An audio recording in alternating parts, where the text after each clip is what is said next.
আসসালামু আলাইকুম। আশা করি সবাই ভালো আছেন।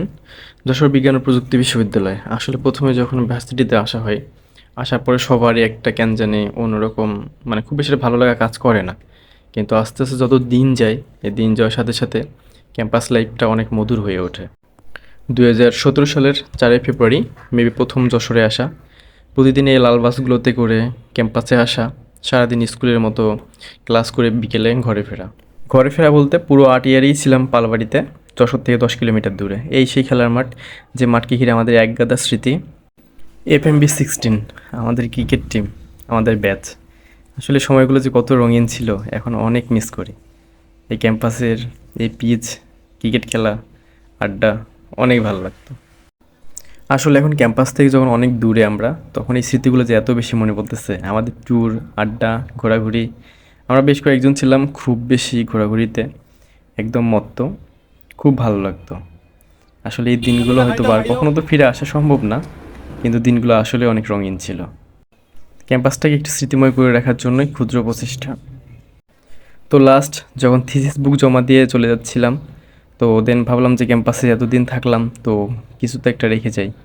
তো এই জন্য ভাবলাম যে হয়তোবা দু একটা গাছ যদি রোপণ করে যেতে পারি, ফিউচারে যখন আসবো হয়তোবা ইনশাল্লাহ, তখন আসলে তখন দেখলে মনে হবে যে না, এই গাছটা আমার, অনেকটা ভালো লাগা কাজ করবে। তো এই ভাবনা থেকেই দরটানা থেকে দুটো গাছ কিনে আনছিলাম। যদিও গাছগুলো ফিউচার পর্যন্ত টেকসই হবে কি না তা জানি না, দেখা যাক ইনশাল্লাহ। সাইফুল মেহেদিও যথেষ্ট হেল্প করেছে। তো আমরা একটা গাছ লাগানো শেষ করতে করতে এমন ঝড় আসছে, তো দেন আমরা মেডিকেল বিল্ডিং থেকে বাইরের ঝড়ময় পরিবেশটা একটু উপভোগ করলাম।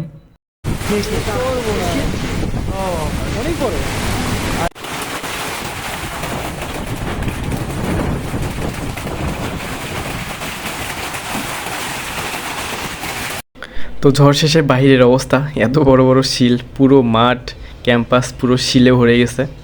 তো সবাই একটু শিল নিয়ে ঢিল ছোড়াছুড়ি করলাম, একটু মজা করলাম, বেশ ভালোই। তো দেন এসে দেখি গাছটা বেঁচে আছে, দেখে ভালো লাগলো। ঝড়ের পর একদম শান্ত পরিবেশ ক্যাম্পাসের। তারপরে আমরা আরেকটি গাছ লাগানোর জন্য চলে গেলাম, এটাই প্রশাসনিকের সামনে। বৃক্ষরোপণ অভিযান চলছে।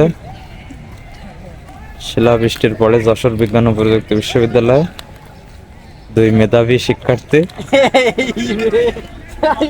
মুস্তাফিজুর রহমান এবং মেহেদী হাসান, তারা একটি ভালো উদ্যোগ নিয়েছে। বৃক্ষরোপণ অভিযান কার্যক্রম পরিচালনা করতেছে। আমরা তাদেরকে আরো বেশি বেশি উৎসাহ দিব।